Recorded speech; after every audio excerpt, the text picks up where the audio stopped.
So I think we're good. All right. Well, welcome to the Tragedy Academy, a show created to bridge societal divides in a judgment-free zone using candor and humor. My name is Jay. What's going on today, Gary? How you doing, bud? great. How you doing? Living the dream. We are joined today by sports broadcaster and author Peter Young. How are you doing today, Peter? Guys, I'm fine. Thanks for having me. Thanks for joining us, and thanks for taking on this really difficult topic. You want to tell us where you're from and what you're here to discuss today? Sure. Born and raised in New Jersey, went to school in D.C., played college basketball, was going to be the next Larry Bird. That didn't happen.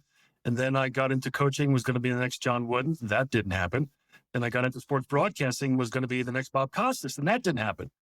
Along the way, I moved out to Idaho and then Montana, fell in love with the woman of my dreams, who unfortunately happened to be brainwashed and enmeshed and under control of a small cult leader. And I, knew at the time the guy was odd, was Uncle Robert.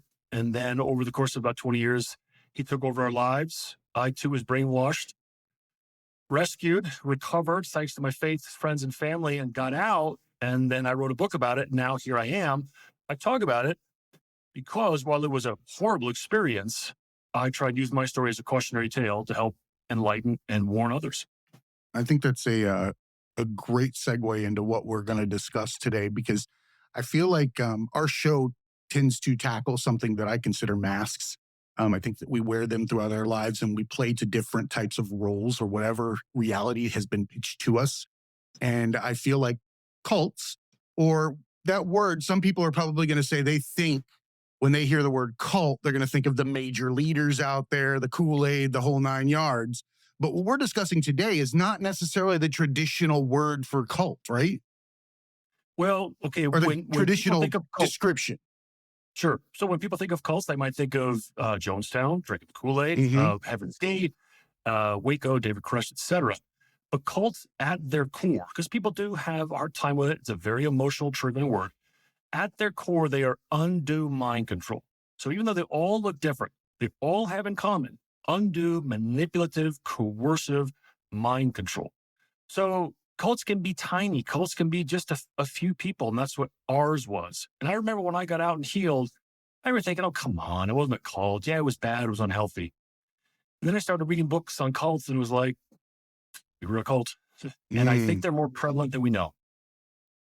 It's amazing what we gain in our prescription lenses in retrospect. When we're allowed to take those experiences and then go back and review them with that new set of glasses that we got from going through it, all those signs are really obvious. But when you're walking through them, they are not. And I try to tell people when they beat themselves up after a situation, they're like, well, I should have seen X, Y, or Z.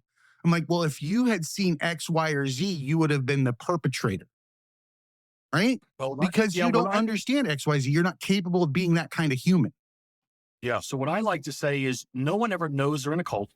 You only know you were in a cult. Because again, with the undue mind control, the moment that you or I, Gary J., that we can say, boy, guys, you know what? This feels like a cult. Then at that moment, the mind control has just been starting to break like ice. And you're no longer fully under the control. It might be hard getting out of it. So then no one ever joins a cult. No one ever says, I'm going to join a cult. No one ever thinks they're in a cult. I do like the idea of like a signature and a whole like thing. It sounds ridiculous. Like I'm going to join, right? They're joining a sports league or something. Right. Drafted by. Right. Or on their business cards, cult leader. Call here. My website. I think that should be on a lot of business cards that are out there.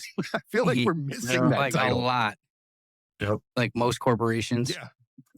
Yeah. Okay. And that's an interesting comment that you made, because I've read a lot about this now. I don't pretend to be the expert on cults. I'm the expert on what happened to me. And I was in one. I was brainwashed for a few years, got out and recovered. So now I do read a lot and I'm fascinated by it. So a lady that grew up in a cult and then joined the army, and she wrote the book Uncultured. It's very well done. And she makes the point that there is a difference between a true cult and cultures that might be very manipulative or unhealthy. So when she joined the army, she's in boot camp, getting screamed at. She's thinking, did I just join another cult? And through the process of the book, she realizes, no, I didn't join a cult. The army's not a cult. lot of businesses aren't cults, maybe political movements aren't cults. They may be very dysfunctional cultures and unhealthy, but there's a difference. And she described it very well. Is cult short for It's culture? interesting. It just seems like when you said that, it fell too close together for me not to have like a little bell go off. Sometimes words are rooted in things, but Right. and I could see how that would be related. Gary, you were going to say something? Yeah, I mean, I could definitely see there's a difference, but I think maybe there's some companies or corporations or something like that that may start to cross the line over, depending on the types of manipulation and the things that they're using to like keep people, or to keep the ideology that they have that crosses over into personal life. I was kind of making a joke, but like also like I've seen some companies or corporations that like really like people follow the line, and like if they don't, they're like they think that their life's over or that they can't go on without it. More is just like fired and go get another job kind of thing. Right. Well, you're alluding to the amount of self someone dedicates to a job. And some people do associate themselves, their entire ego, personality, livelihood, anything and everything is associated with the mask that they worked on for the last X amount of years. And the moment that you take just a little chip to it, it fractures everything about them. They have no idea what to do. Well, it's interesting you bring up mask because this just kind of dawned on me that for many cult members, I would certainly include myself in our little cult, which was again maybe about 12 adults, wasn't very many. Is that the mask really becomes kind of a function of the cult leader. So one other, I guess, the point that all cults have is they have a cult leader, and they're usually quite easy to spot. Very narcissistic, controlling, grandiose sense of self, make all the rules, but none of them apply to them, et cetera, et cetera. And so you all kind of become part of his or her identity, usually his, but part of his identity. And then also in terms of a mask hiding things, cult leaders control their members through isolation, secrecy, and paranoia. So cult leaders don't go out and create websites and advertise, right, for their cult. They're always trying to keep it quiet and hidden. Unless Only they're recruiting. Next. Only Next. Right. Only Right. I get exactly what you're saying. That compartmentalization of each individual that you're sharing this secret with becomes almost a war within itself. Everybody is against everybody without knowing that they're even against them. Well, they're all paranoid. Everybody's paranoid. I know I was terrified of Uncle Robert near the end because I knew that there was the potential, which came to reality, that, I could lose my marriage. I could lose my family. It could all be destroyed if I was not obsequious enough towards Uncle Robert, whose real name is Robert Booty. So we took this interview relatively quickly when we reached out to you. So I did not get to do as much as I normally would in the way of research. Typically, I read the books and take some time to reflect on them. I got about halfway through your book. And I got to tell you, first of all, you're a brilliant writer. You paint a very good picture. You speak very well, obviously, sportscaster. You've got this down.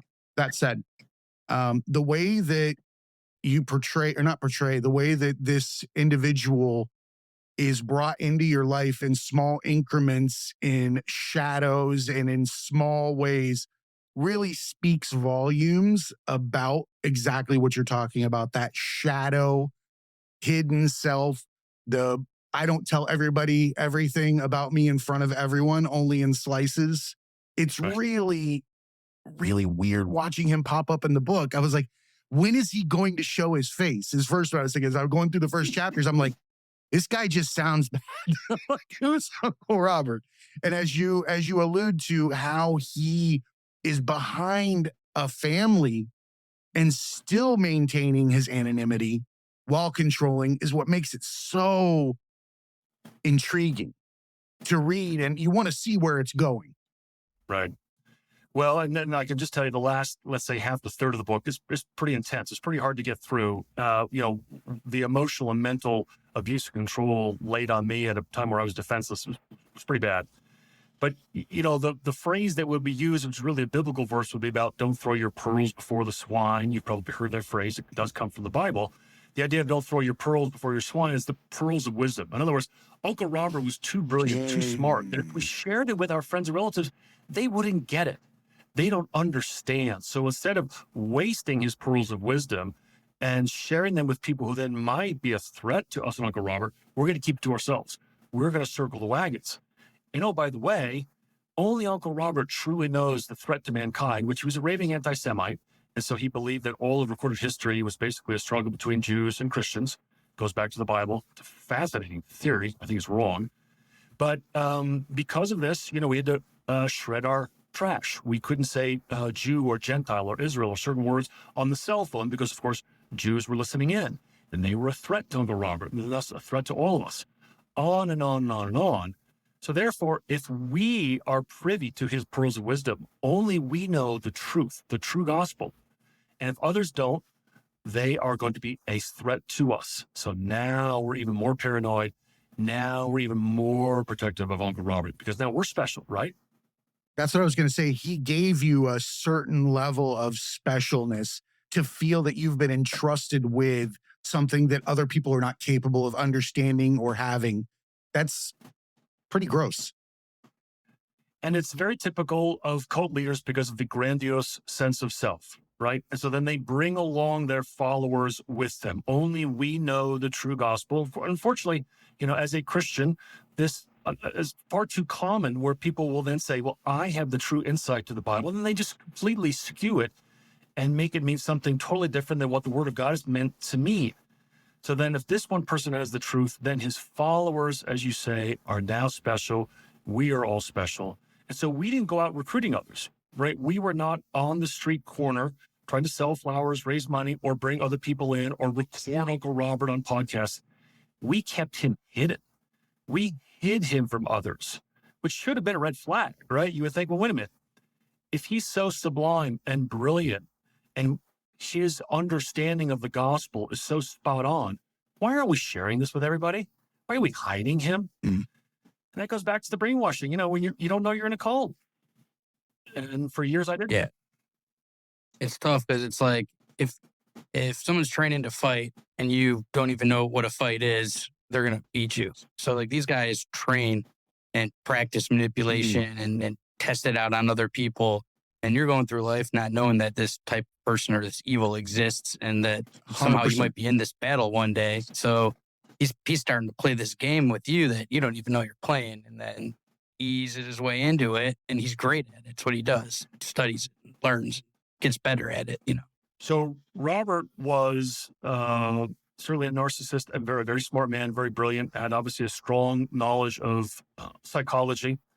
And for many years, I just went along to get along with my wife. So I had heard about this mysterious Uncle Robert before I even met Paige, my future wife, and fell in love quickly. But after about a week or two of dating, I was 90% sure I want to marry her. But I needed to meet this mysterious Uncle Robert and her father because she talked about him all the time. So when I finally met Uncle Robert, I thought, well, he's interesting, eccentric, but relatively harmless. I was wrong. So then for years, she adored him, revered him. I knew he wasn't going away. So I would just go along to get along with her. And I remember the big moment for me would have been about, let's say maybe about a year after 9/11. I grew up in New Jersey. So I had high school classmates in the buildings. I had a high school classmate who was widowed that day. So 9/11 kind of hit home for me. And then about a year afterwards, we were at one of our conferences. We would call them a conference that was basically us sitting around in the living room listening to Uncle Robert talk all day. And he talked about how on 9/11, 80,000 people died. And I thought it was more like 3,000. And then he started going to history about how Truman was a Jew and Roosevelt was a Jew. And he kind of spat out the words. And I grew up, again, with Jewish friends, with Catholic, with all kinds of friends, like a melting pot, right? But the way he said it was such venom. And that was my first introduction to his anti-Semitism because he came from Syria. He was born and raised in Syria. So he kind of brought that with him and then kind of wove it into his theology. And I remember telling my wife that night, I said, I think this guy's dangerous. I had no idea he thought these things. I don't think we should have anything to do with him. She listened politely, but I never followed up. And of course, we never got rid of him. And it only got worse from then on. And I look back, that was 23 years ago. And, like you said, hindsight can be 20/20. It isn't always, but it can be 20/20. And if I had, kind of put my foot down and kind of, forced the confrontation with Uncle Robert, 2 years into our marriage instead of 20, would Paige have left me then? Maybe. I don't know.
Hindsight sucks Yeah. because it's into a non-existent realm.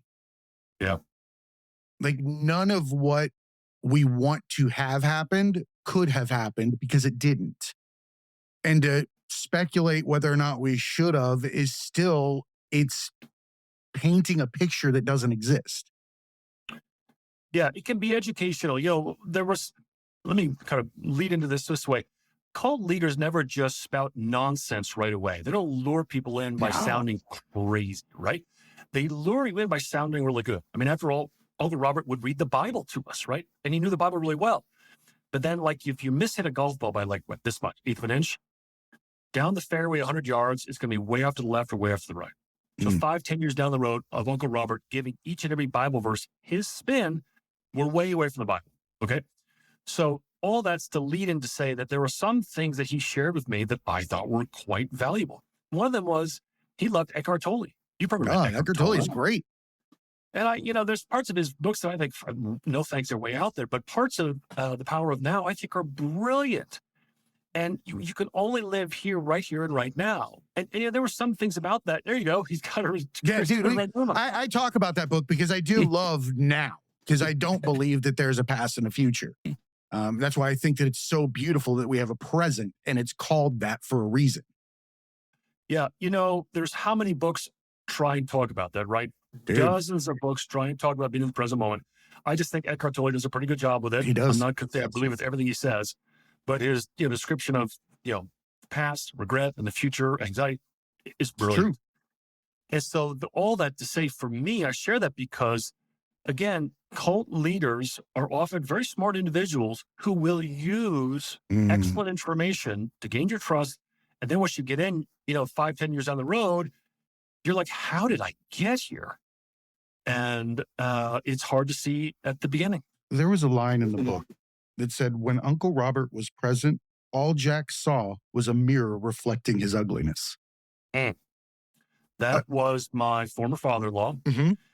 And so it's fascinating how they met. So Robert came over from Syria, he was born into a Christian family, surrounded by Islam and hatred of Jews, comes over to America and embraces Americanism, Christianity, limited government, etc., freedom, individual responsibility, and then goes to a seminary in California, small seminary, and meets Jack, my future father-in-law, who, as a kind individual, but was clearly right for a guy like Robert to manipulate him.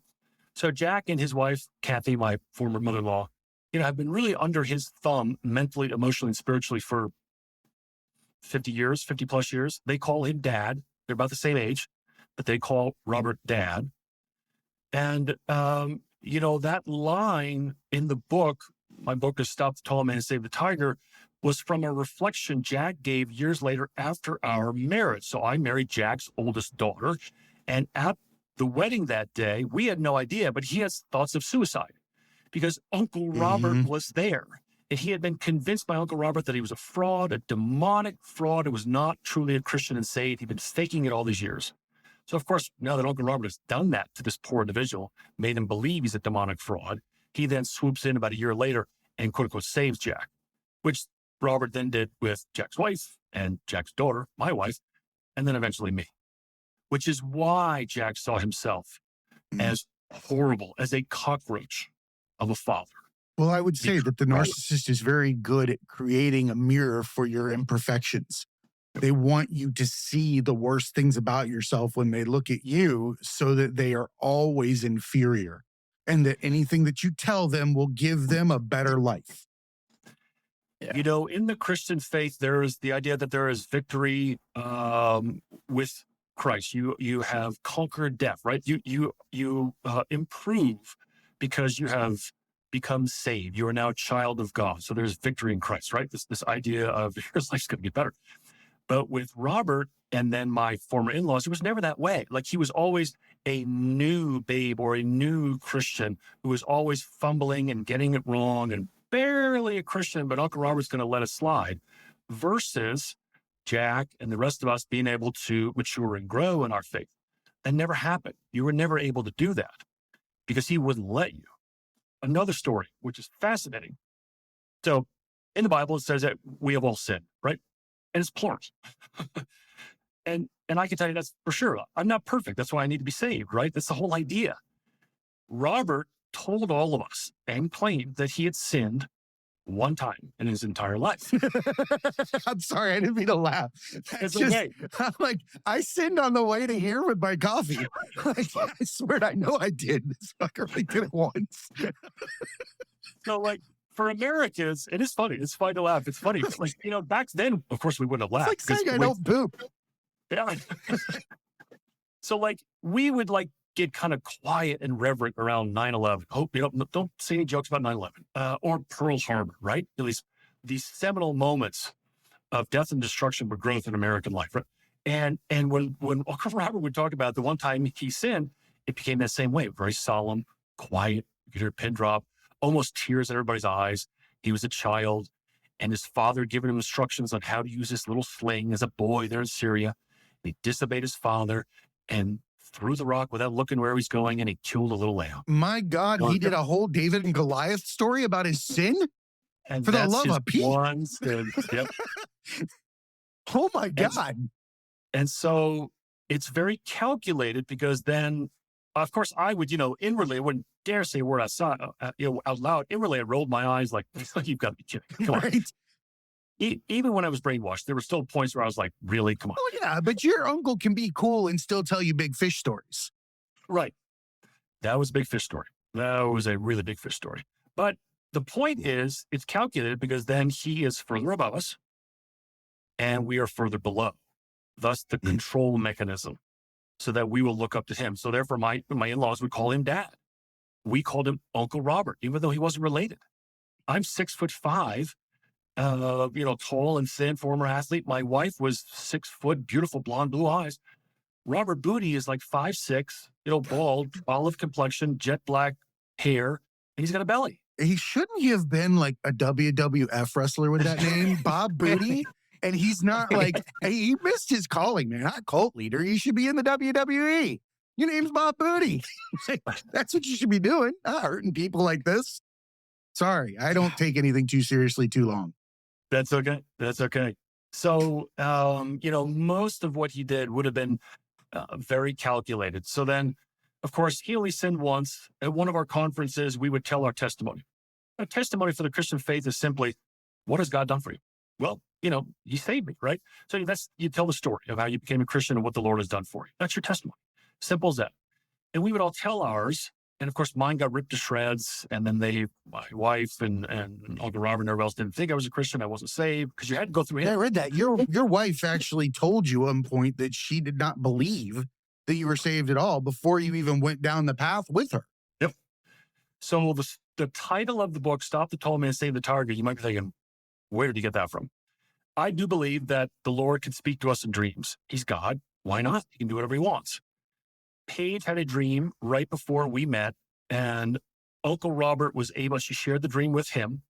To her, it was very important, and it was very important.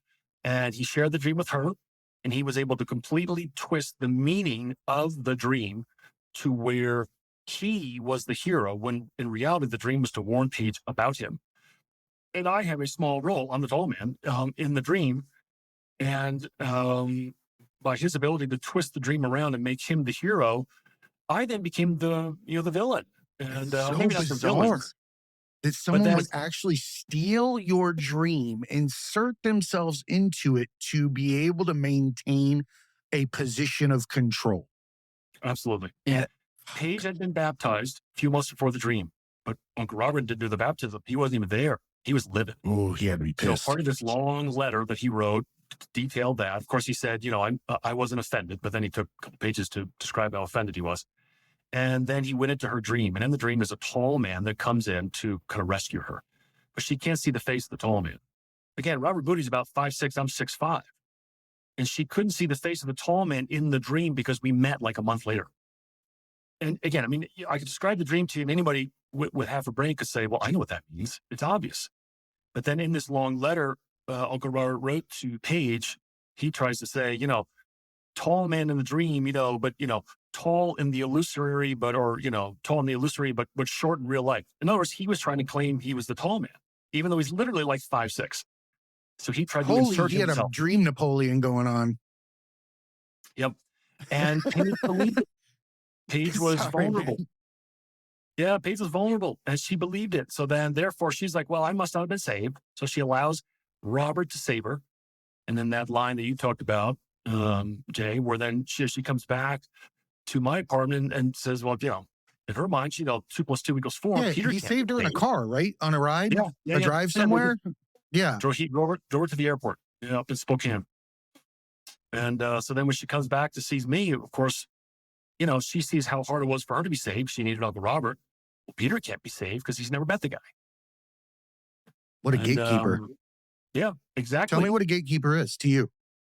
Forgot. So, sure. So in the Bible, the one and only gatekeeper is Jesus Christ. There's only the one way into eternal life and into heaven is through Jesus Christ. So anybody who tries to get into, let's say, they call it the sheepfold. The great shepherd is Jesus under the sheep. There's wolves that try and break in. Okay, so anybody tries to go around as a wolf. Well, Uncle Robert tries to set himself up as the gatekeeper. That's where that phrase comes from, by the way. It comes from the Bible. Whereas Christ is the gate that someone would get into the sheepfold to be one of the lambs. The gatekeeper then takes Christ out and puts himself in there. And I am the only way to salvation and whatever else you believe in. I, Uncle Robert, and it's almost like you can put any religion behind that gate and put a person in front of it, and it creates the same effect. So for those of you out there that are hearing one specific religion being spoken about, doesn't mean that it is not applicable to a million other scenarios, religions, beliefs, or any kind of motive. Yeah, but that's where that phrase comes from, and that's what it means. Yeah, no, I think that's amazing. And I think that gatekeeping anything that is as sacred as freedom within our reality, which can be described as, being accepted by God, or it could be nirvana, or it could be, whatever it is personally to somebody, right? But for someone to put themselves in between one human and that is taking away every single bit of our experience. It's robbing someone of reality by placing themselves in that spot. Yeah. And the reason they're doing that, going back to the mind control, is to control that person. And that 100%. It's just another way of describing mind control. He didn't like it that she got it on her own. He had to take it back and then reissue it to her on his terms. Yeah, it's very common in the entertainment industry too. You meet all these people and I'm the only way to be an actor, or I'm the only way to be a musician. Like, it has to come through me. And if you don't come through me, I'll blacklist you. Like, people use that for, to hook up with people or to take their money or percentage of earnings or all kind of stuff. Like, this is the only way into Hollywood. This is the only way into the music industry. If you don't come through me, like, you're nothing. You're not going to make it out. No one will ever hire you, that kind of thing. And I think when someone wants it so bad, they want to be an actor so bad, or they want to be saved, or they want to be a Christian, or like whatever. And if you convince them that you're the only way through, it's really a powerful way to control somebody. And for me, the extra level of control, and Gary, you're absolutely right. For me, the extra level of control was that my wife, who I loved and adored, revered this man. So she believed everything he said. So, here we are 12, 15, 18 years into this marriage. And, again, 12, 15 years in, I realized that she did not respect and adore me the way she did him or her father I was always, too immature. She used that word a lot. And then several years in, it was like, I could just tell she didn't think I was a Christian. So of course, then I knew, even though in the back of my mind, I knew this was not right, but I knew that the only way she would ever believe I was is if I went through Robert Booty, Uncle Robert. So then I tried it like 4 or 5 times. And so for, 16, 17 years of really thinking that this guy was, for the first few years, kind of a quack, a nut job. And then, oh my gosh, he's more than a nut job. I don't want him anywhere near me. To finally accepting him. Okay. To then I think he's brilliant. To now 3 years, I'm brainwashed, 2.5, 3 years. The control or the way that happened, I don't think would have if I hadn't been in love with my wife who adored him. So I'm around all these other adults in my family, the greater Young family. So my parents, my brothers and their families, they're all over the coast. They don't live with us in Montana. So they didn't really know what was going on. I'm mostly spending time with all the other adults in this little cult. And I'm the only guy that's kind of rolling their eyes when I'm hearing the story about the little lamb, right? So eventually I just got worn out, beaten down. Man. To have faith stolen from you, to have your identity stolen from you or written for you. I feel like he was drawing a picture of you without your permission. Yeah, it's an interesting way to put it. Well, cult leaders don't ask permission very often. No, absolutely not. I do like the idea of one, though, asking first. I mean, it would make the cult taste a lot better. Like if they were like, hey, you want cult or cult light? What do you want? But he also was brilliant. And I hate to, give him these positive terms, but he was. You should, though, because people won't recognize these people for who they are if they're not described correctly. They are brilliant because they took someone as intelligent as you and were able to walk you through these things just based on your relationships with people that you trusted. He was able to use your trust for someone else as the voucher to get you to believe him. So we have to describe these people correctly. They're very intelligent. They can read people. They know what you don't love about yourself. One of the biggest things that I always preach on this show is authenticity and self-love. If you don't love yourself even a little bit and there's a predator out there, they're going to grab that string and they're going to pull the fuck out of it. They're going to run away and you're not going to be able to get any footing. Yeah.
You bring up another excellent point. There was never any small talk with Robert. Like if you sat around the table, there was never any, how's the weather? Hey, who won the game last night? Boy, I love the Buckeyes, et cetera, that kind of thing.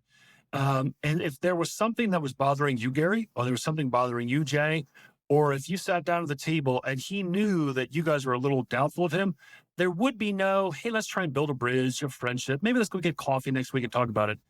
He would go right to the weakest link, and he knew it. And he could press that button, and you were not done until he was done destroying and manipulating that button, whatever it is in you. So just as you say, again, brilliantly, he could identify that and attack it. And there was no subtlety. And so like, we have 5 kids, and the kids would see this. So the kids got to see the way I was treated. And no human being would want to witness what happened to me at the hands of Uncle Robert and my wife and say, boy, I'd like to go through that, because it was horrendous. It was horrible the way they, not physically, but spiritually, mentally, and emotionally abused me. And, at the time I was so weak, I just kind of took it. I was like defenseless. And so that's another control mechanism where everyone else in the cult sees this and says, holy smokes, I don't want to go through that. So now you're even more reverent towards the cult leader, because as you said, Jay, it's like he can see inside my mind. He knows what I'm thinking. Mm. Wow, how does he know that? Because he gave you your glasses. Yeah. He told you what you're supposed to see. He's interpreting your vision.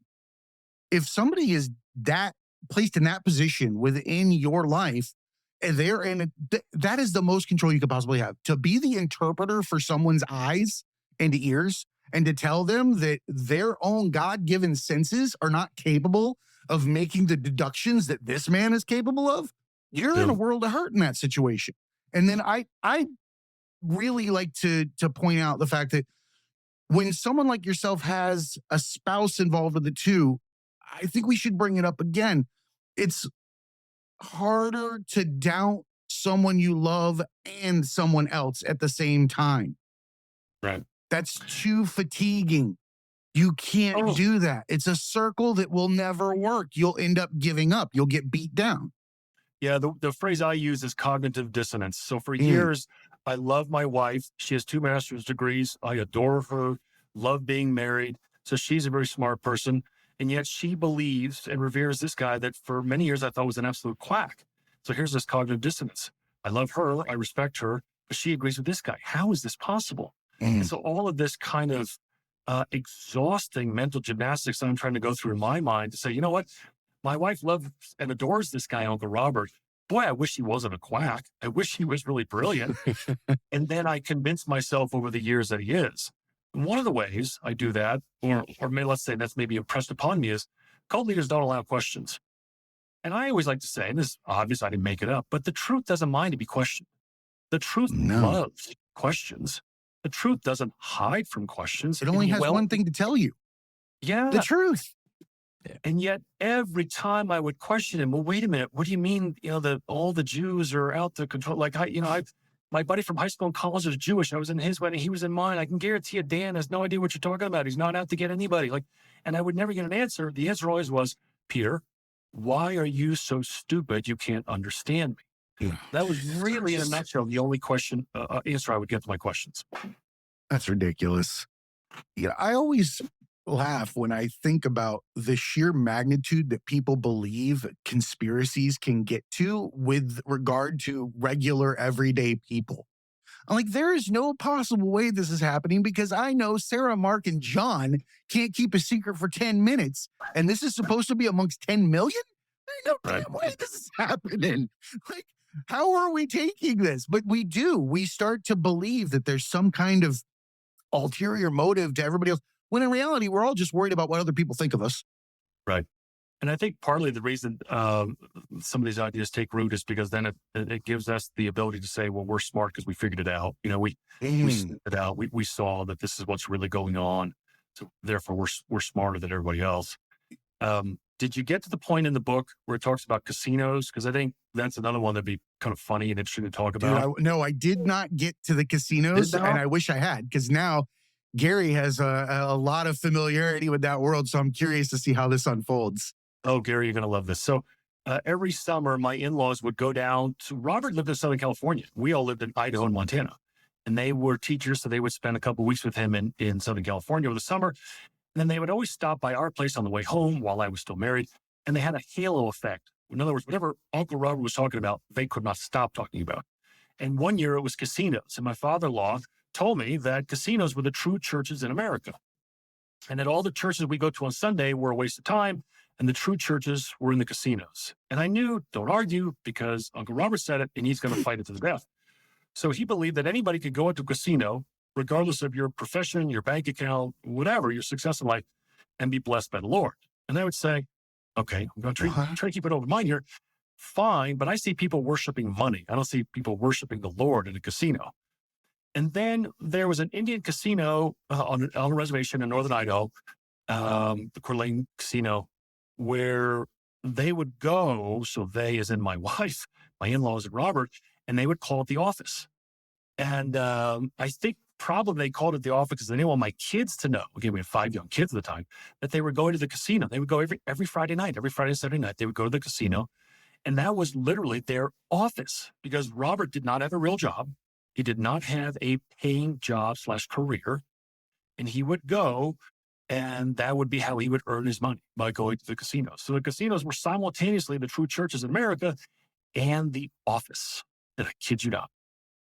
That is so weird. Did he win? So this dude was able to maintain his position by going to a casino every Friday and making the money to continue living the way he was. You know, I don't pretend to be the smartest guy in the world, but, you know, casinos are big, fancy, beautiful buildings because we give them money. Yeah. And the house always wins, right? Yeah. And so somehow, though, I Paige can and see our one right parents, there. you know, believed that Uncle Robert could win and could beat the casino. Well, no, he was just there all the time. And oh, by the way, He's another just getting biblical comped. principle. Well, another biblical principle is tithing, where you take 10% of what you get and you give it to the church, to whatever organization you want. Okay. Well, we all tithed to Uncle Robert. So I remember a friend of mine, like a year or two after I recovered, I'm talking on the phone with her. She says, "Wait a minute, Peter, you guys sent him money every month and he went to the casino all the time?" And I remember thinking, boy, when you say it like that, it doesn't sound good. That was a short road, wasn't it? As soon as those two sentences were put together, a lot of the mess came out of there. Oh, shit. Yeah. Isn't there anti-gambling stuff in the Bible? Say it again. Isn't there anti-gambling passages in the Bible? You know, it's not as black and white as you would think. Yeah. But It's been a while since I read it. and listen, I read the Bible cover to cover 6 times. I read the New Testament every year, once or twice. There are verses that you could probably apply to it, but I don't think the word gambling is ever in there. I think there's enough ancillary activities around gambling to screw you long before you get to the actual act. Well, and here's what I would say is that, you know, listen, if you want to go to, you know, gamble and blow $20 on blackjack with a buddy, fine, go ahead and have fun, right? But really, you think this is your job? And the idea that, you know, the farmer grows food that we eat. The doctor heals us so that we don't die, right? The cop keeps us safe. What does the guy that gambles every Friday night do? Doesn't really do anything for anybody, does it? Right? Tip the waitress if they're nice. That's about it. I mean, I grew up in a bar, so I could probably tell you about a million characteristics this guy has. It sounds like my Uncle Randy. Like, he's a dirtbag. Uncle Randy. It is fascinating. And I remember I would tell people on my way out. So, like, again, I kept all this secret. So, you know, my marriage implodes, my family's breaking up, and my greater family, my brothers and everybody else, are hearing all these stories. And I would tell them what's going on. And they would immediately have this reaction like, "You've got to be kidding me. This is horrible." And for me, I was genuinely surprised because I had been brainwashed and accustomed to, well, what is wrong with this? Because it had been portrayed as so normal to me over all these years. But like for you two, if you were to read some of the emails and letters Paige and Robert sent me, you wouldn't be able to get halfway through, which, by the way, Jay, coming up later in the book, I quote a lot of these. So it's not a he said, she said. You know, I love this. Divorce. It's all in there. And it's mind numbing what they wrote to me and what they believed. Being spoken in circles just so you can be dropped off at the point that you were trying to get to is BS. Confusing somebody en route to your point that you don't even know yet is BS. If you're inventing what you're going to explain to them during the sentence with which you're speaking, you're already fucked, right? This dude sounds like a piece of trash, man. I'm sorry that you went through this, and I'm sorry that you lost what appeared, as far as I'd gone in from what you've said now, that you truly loved your wife. You were enamored with her. And I do believe you when you say that a certain amount of her validation of him gave you that jaded lens, because it's super sad to see a familial unit as strong as yours and the bond that you guys had be broken up by somebody that stood nothing to gain. Well, that's what people ask. You know, what did he gain out of this? He certainly wasn't getting rich because none of us were. But shortly after she left me, what really kind of started me, that wasn't right away. I didn't get my eyes and ears open to the truth right away. It took about a year. Think about that, right? Like I was brainwashed for 2 years. It took about a year to recover. But probably the most wicked thing about what Paige and Robert did to me, which, by the way, I do believe while Paige is responsible for everything she said and did, she's a victim too, because she's been brainwashed by him, Sure. just like I was. But shortly after she left, here she leaves a faithful husband who had never cheated on her, never wanted to. So she's doing something completely unbiblical. So now Uncle Robert has to try and give her biblical cover for this. So then the idea was, well, Peter was never Christian, so he was never truly saved. So we were never truly married.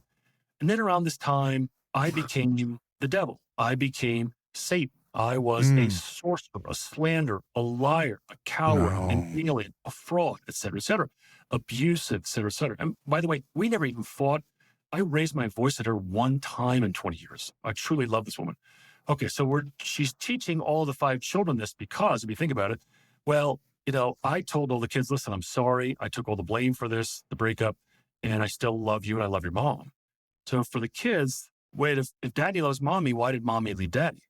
Oh, so Paige couldn't be responsible for this. So now she had to come up with, well, I love your daddy because he's the devil. So she starts to teach the kids this. And then what are you going to do if you're 7 or 9 and a very strong, powerful, smart woman tells you to your face, mother, the bringer of life. I mean, that's your first God is your parent. So she tells all the kids that I'm the devil, Satan, sorcerer, liar, etc. So they believe it. So then Robert and Paige then start to use this kind of phraseology in emails and letters to me. You need to be as far away from the youngest 3 children because the older kids were kind of out of the house. Younger 3 were still quite young. They're with their mom now. I'm on my own. You need to be as far away from the kids as possible and just be a friend to the kids because you're really not the father, Peter, and you know it. You're just a dad. And oh, by the way, you're just a bloodline. You're just a sperm donor. So I had my kids say this to me. You're just a bloodline. Why do you think you can tell me what to do, et cetera, et cetera? And when that started to happen, I knew that was wicked and that was wrong. And why that happened, I'll tell you why. Because in cults, the leaders blur the lines of the nuclear family so that the grandparents, the parents, the kids, the grandkids all become children of the leader. So my father-in-law called him Dad. We called him Uncle Robert. And our kids called him Grandpa Bob. So guys, if I'm a bloodline and I'm a sperm donor and mommy thinks he's the devil and Satan, who do you think their new dad is going to be? Not a very long lead, is it? No. Uncle Robert was going to take over.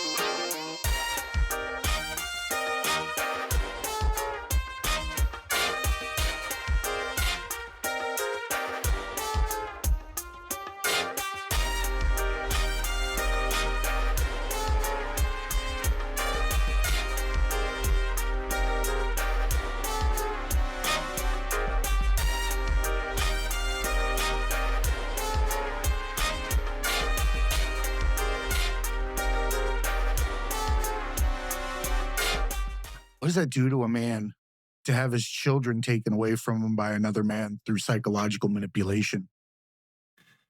Because, I don't know if you got to this point in the book either, but Robert had 2 sons. Mm-hmm. And those 2 sons had The children. hot But one.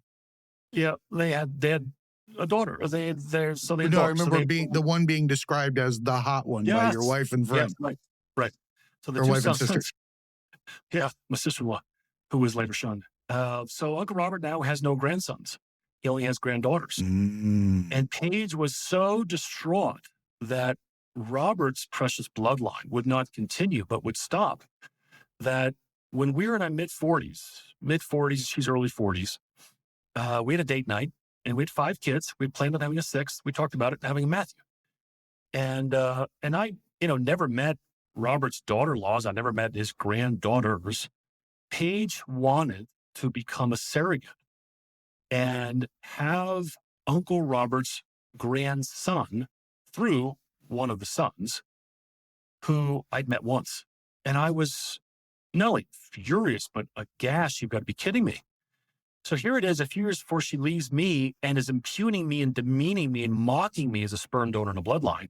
She wanted to preserve Uncle Robert's bloodline, provide him a male grandson so that his bloodline could continue through Robert's son. Yeah, that's pretty bad, right? It's pretty awful. But that shows you the level of brainwashing that she was under. And so, of course, I was against it. And I thought, you got to be kidding me. And I said, what a weird-ass chess move is that? Who wakes up, eats their Wheaties, and decides they're going to try to get their friend's kid to have their child against the will of their husband? Like, I'm just trying to think about shaving with this kind of manipulation going through the head at the same time. Doesn't work well. Apparently, it was Paige's idea. But again, that shows you her devotion and adoration and brainwashing, that she says to Robert, this is what I want to do. She hadn't even told the son. And I'm like, are you going to have sex with him? No, we'll be in vitro. All right. What if you have a daughter? Will you try again? She's like, yeah. I don't care if I have 5 daughters. I'll keep trying until I have a male grandson. And of course, I was against it. I was appalled by the idea, which then made me further in the category of the bad guy. Of course. And Paige and Robert are now that much closer. So you've left. You're now on your own, recovering, finding your faith, rekindling your love with life. I would say, reading through the things that I did on what you enjoy doing, the outdoors, those types of things. If you could speak to Peter, standing in that position in the beginning, what would you tell him to prepare himself to be able to avoid further pain in that situation? Yeah. But it's funny, after, going over Eckhart Tolle and the power of now, you would ask that question, but it's a good question because it's instructive. Because it's somebody else's now. Exactly. Right. Like, again, my pain and suffering, which is in the past, because I'm great now. I'm 1,000 million times stronger than I ever was. You can tell. Obviously, yeah. My faith in what the Lord has been able to do by me hitting rock bottom, I am 1,000,000 times stronger. My faith is so much more rich and strong and vibrant because of this. I wish I could have learned differently, but I am 1,000,000 times stronger because of it. So yeah, so now, okay, what could somebody out there learn from my experience? Again, when I go back in time, I think, well, where could I go back to really have changed the gears of history? And I would have had to go back right to where she read the dream. And even then, who knows? Maybe I could not have changed anything. Here's what I would tell people. Here's really the main takeaway, is that it was the isolation, the cutting off of fellowship that enabled all of this to happen. So, some people can see this, some people can't. But if you cut off my thumb dies. I don't. Okay? The thumb cannot live without the rest of me. And so, again, that's a biblical term, talks about fellowship with the body of Christ, just basically other believers, whatever you believe in. But in the Christian world, we all are the part of the body of Christ. It's figurative language. And we got completely separated to where we left church after church. We stopped going to church. We would just talk to Uncle Robert on the phone. So there was nobody else. There was no Gary. There was no Jay saying, Peter, that guy's kind of odd. Let's go sit down on a cup of coffee. Could you tell me about this? And then you could warn me and talk me through and say, boy, Peter, I don't know, man. I love you, buddy, but this doesn't sound good. We didn't have that in our lives. So when we were totally isolated, we had one voice to listen to. And it was a madman's voice. And if I had stayed in fellowship, whether it is Bible study or book club or Friday night beers, if I had stayed in fellowship and communication with my historical friends, high school, college, neighbors, relatives, I think you'd have a different story. Now, just because you are isolated doesn't mean you're in a cult. But if you are very active in your community, and again, not just one group, but I'm talking book club, bowling, whatever it is, it's going to be a lot harder for one voice to manipulate and become the only voice. That is the biggest danger. And they know it. That's why the first move is the isolation.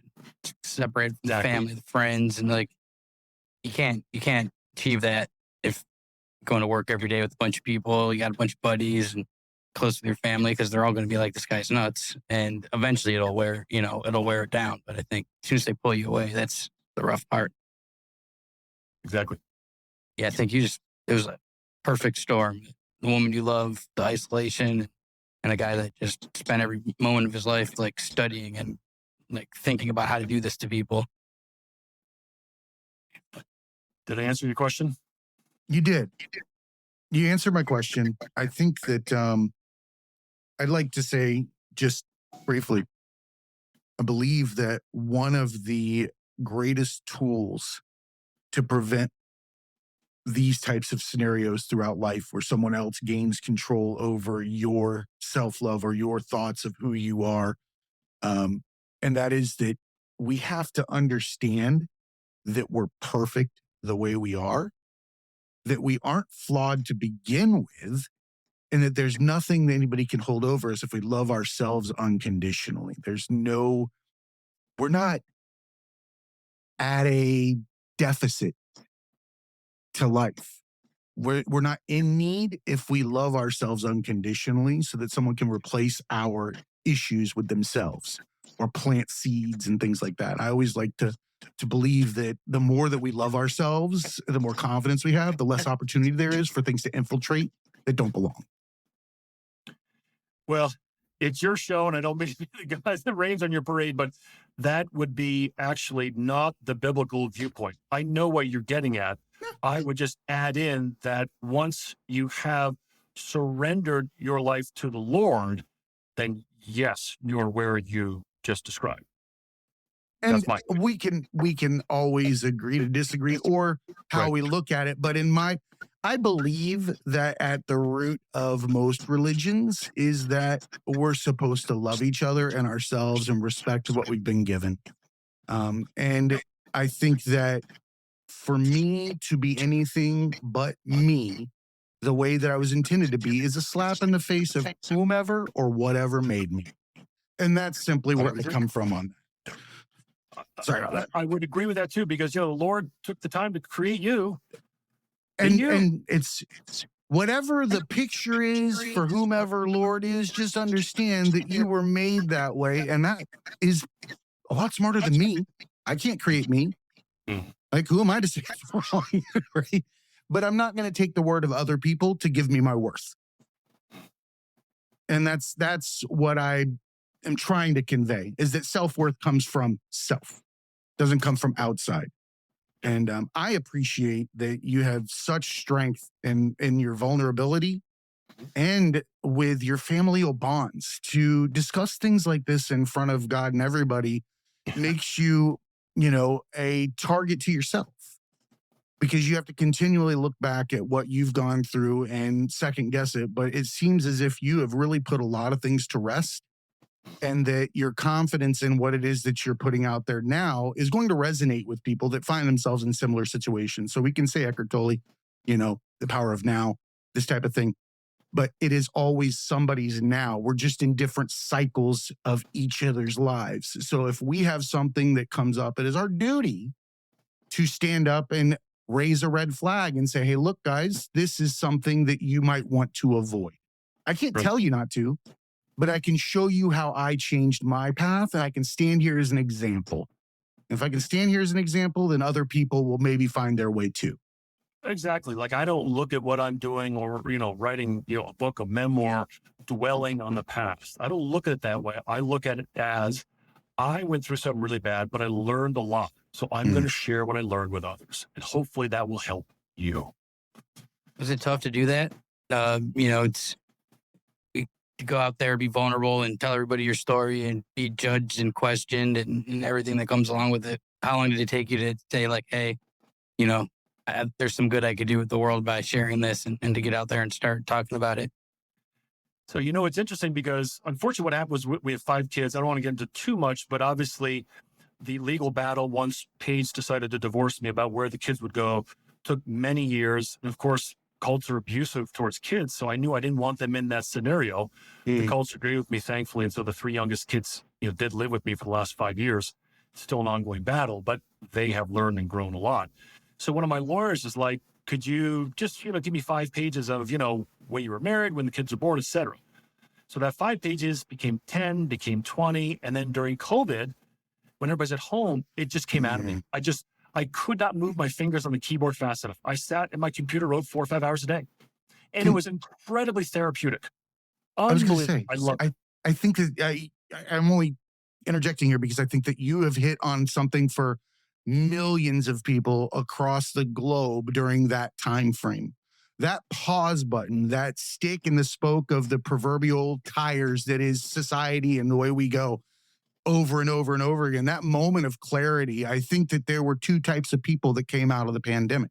There were those that crumbled with it, and there were those that came out of it a lot cleaner, getting rid of a lot of baggage, finding out that a lot of the things they were doing every single day was repetitive and that it was keeping them from looking around them versus, the life of just checking blocks over and over again. A lot of people found themselves, a lot of the creators that Gary and I work with are straight out of the pandemic. They're 1 minute they were doing, some kind of solution architecture or something like that. And the next thing they're a podcaster. It's really fucking weird. Gary doesn't think that word exists. I'm saying myself, I'm just being a jackass, but those types of jobs, we see people now that are musicians, artists, writers, all these things that they never bet on themselves before. They came out of this pandemic. I think it's amazing that you did this. I can't say I loved COVID and the pandemic. I've got very strong views about it, but I can't sit still. And so I loved that freedom. And I didn't, sleep until 10 o'clock. I was up early and I just started writing. And it gave me the time, because, I sell real estate during the day. It gave me the time to get this book done. Unbelievably cathartic, therapeutic, because again, with my story, there was a lot there I didn't know. And then as I was able to write it, look back, read all these emails, letters, and the original dream letter and figure it out, man, it was like putting together this fascinating puzzle of finding these old archaeological artifacts buried for 20 years. And it was very helpful. And I hope it can help others. I think it will. It definitely will. I think it absolutely will. Gary, do you have any questions you want to wrap up with? I was going to say, it'll definitely help people, to see somebody like you that's obviously really smart and, educated. And, everybody will sit there and think like, oh, that could never happen to me. But when you're in it, you think like, you start to question yourself and everything that you believe. But when you can see somebody that been through it, got out, their life's much better.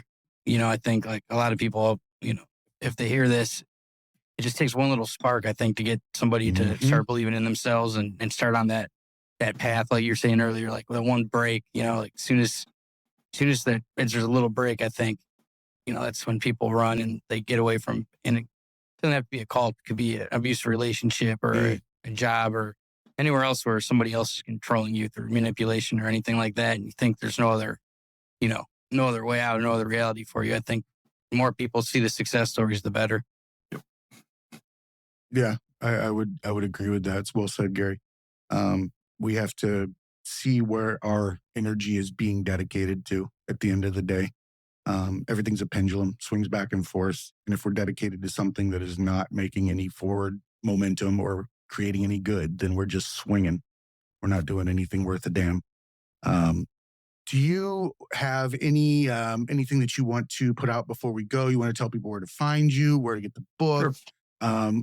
Definitely want to give them a chance to purchase it. You can find it on Amazon. That's where I got it. Yeah. So it's, again, the book is Stop the Tall Man, Save the Tiger. It was an Amazon bestseller. Obviously, you can find it on Amazon. You can also find a bit more about me. I did write another book about college basketball, about faith in basketball, called The Blue Team. So my website is authorpeteryoung.com.